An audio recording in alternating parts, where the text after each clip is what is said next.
Will the Dalai Lama name his successor at the end of this week? Ahead of his 90th birthday, the Dalai Lama's followers and many people around the world wait for the spiritual leader to share details about his succession. A move that is widely expected to antagonize China. The Dalai Lama fled Tibet in 1959 after a failed uprising against Chinese rule, and since then he has lived in exile in India's Dharamshala. China considers him a separatist and insists that only it can choose his successor. However, the Dalai Lama has made it clear that his successor will be born outside China. In fact, he has urged his followers to reject anyone chosen by China. In Tibetan Buddhism, spiritual leaders are believed to be reborn after death. The current Dalai Lama, the 14th, was identified when he was just 2 years old. And now, as he turns 90, the Dalai Lama is reportedly consulting senior Buddhist monks and others to help identify where his next incarnation could appear. At a major 3-day gathering of Buddhist religious figures this week, in fact, on Monday, he addressed his followers and said that he would continue to serve others for the rest of his life. The rest of my life I will dedicate for the benefit of others as much as possible, as extensive as possible. There will be some kind of a framework within which we can talk about the continuation of the institution of the Dalai Lamas.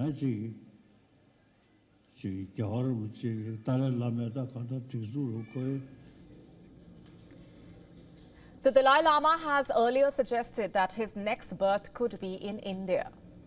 And these remarks challenge China's position that any reincarnation must take place within Chinese borders and follow Chinese laws, and that only Chinese leaders have the right to approve the Dalai Lama's successor.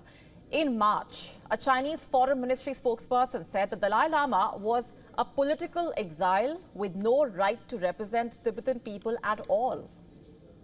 Chinese officials refer to an 18th century imperial tradition from the Qing dynasty that gives them the right to approve reincarnations. Many Tibetans reportedly see this as a political move to control their faith and future. While a Lama is still alive, there won't be any talk about his reincarnation. That talk only comes when that Lama passes away. But in this time, the discussion is coming mainly because the Chinese government is interfering in the reincarnation of His Holiness, the Dalai Lama. That's why the discussion is coming up regarding his reincarnation. Otherwise, there won't be any discussion as long as the Dalai Lama is still alive. This week's religious meeting, the first since 2019, is expected to draw over 100 Tibetan Buddhist leaders. The Dalai Lama is also expected to attend a prayer event on July 5 and take part in his birthday celebration on July 6. Exiled Tibetans have mixed emotions as they prepare to mark the Dalai Lama's 90th birthday. Grateful that I'm, having this opportunity to celebrate His Holiness the 14th Dalai Lama in here, and also wishing and hoping that he would live a long life. All the people of Tibet feel very anxious due to his old age.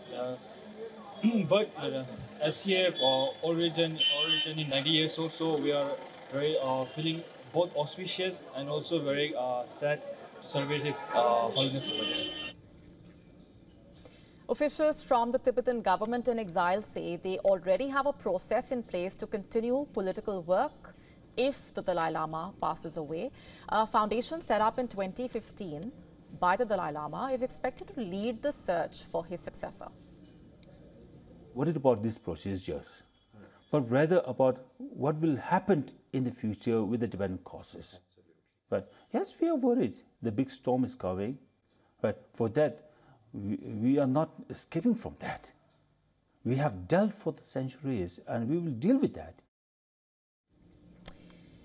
Back in 2011, the Dalai Lama stepped down from his political role and handed to an elected government, ending a 368-year-old tradition of being both spiritual and temporal head of Tibetans. The world now watches on to see if the Dalai Lama will reveal the next chapter of his legacy, one that could directly challenge China's authority and define Tibet's future. To stay up to speed with the latest news, download the WION app and subscribe to our YouTube channel.